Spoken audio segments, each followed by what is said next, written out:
Hello, welcome to today's lesson on satellites. Today, we will identify and explain the various purposes of artificial satellites, describe the key features of natural satellites, and finally compare natural and artificial satellites, discussing their origins, functions, and the different roles they play.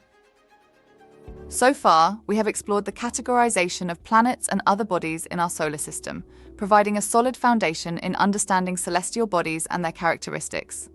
Building on this foundation, we can now delve into the fascinating world of satellites. This lesson will enhance our understanding of how objects interact in space, governed by the laws of physics, and will broaden our perspective on how both natural and artificial satellites impact our daily lives and scientific knowledge. Let's get started. Let's start with the basics. What exactly is a satellite? In simple terms, a satellite is any object that orbits around a larger object in space. This larger object is typically a planet, like Earth or Mars. Satellites can be divided into two main types: natural satellites and artificial satellites. First, let's talk about artificial satellites.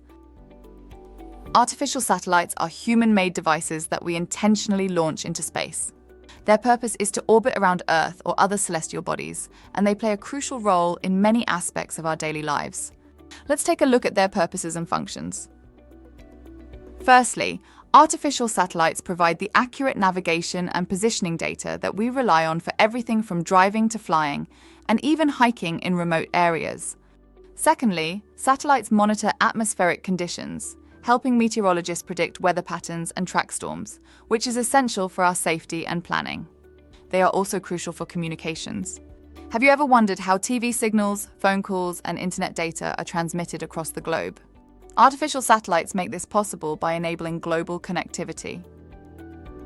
Some well-known examples of artificial satellites include the Hubble Space Telescope, which orbits Earth and captures breathtaking images of distant galaxies, helping us understand more about the universe. Furthermore, telecommunication companies like Inmarsat and Iridium operate these satellites to facilitate worldwide communication networks, keeping us connected no matter where we are on the planet. Now, let's switch gears and talk about natural satellites, which are more commonly known as moons. Unlike artificial satellites, natural satellites are not man-made. They naturally occur and orbit around larger celestial objects like planets. The most familiar natural satellite is our very own moon. It's relatively large and plays a significant role in influencing Earth's tides and providing light at night. Another example is Mars's moons. Mars has two small moons, Phobos and Deimos. While much smaller than Earth's moon, they have unique characteristics and origins that make them fascinating to study. Natural satellites are held in their orbits by the gravitational pull between the satellite and the planet. This gravitational force ensures that the satellite stays in its orbit and doesn't drift away into space or crash into the planet. Natural satellites come in a wide variety of sizes, compositions, and features. Firstly, some are tiny, asteroid-like bodies, while others, like Saturn's moon Titan, are large enough to have atmospheres. Secondly, moons have different features. Some moons exhibit volcanic activity, while others, like Jupiter's moon Europa, are believed to have subsurface oceans beneath their icy surfaces.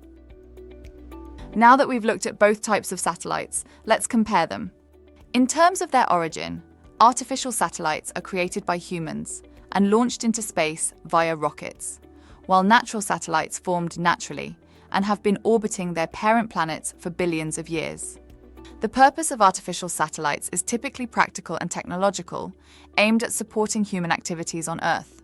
In contrast, natural satellites are valuable for scientific study, offering insights into planetary formation and the dynamics of the solar system. Finally, artificial satellites depend heavily on advanced technology for their construction, launching, and operation. They are equipped with solar panels, sensors, and communication devices to perform their tasks, whereas natural satellites exist without any human intervention. In today's lesson, we examine the concepts of natural and artificial satellites.